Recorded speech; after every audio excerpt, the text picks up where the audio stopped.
Okay, I've got another Kryptonite Detainer lock. This core's got 6 discs. Again, no false gates. It can be front tensioned. Locked at the minute. Filed a new pick tip for this one. Okay, not going to use the vise, going to pick this one in hand. So, trust me, this is going to be a quick one. So rotate all the discs clockwise. Find apart tensioner. Okay, we'll start from the back.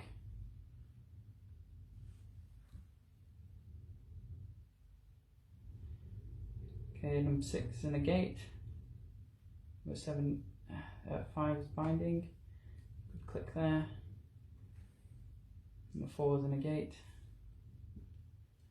Number 3 is binding. Okay, good click on number 3. And the last one, if I can just get my pick tip on number 2.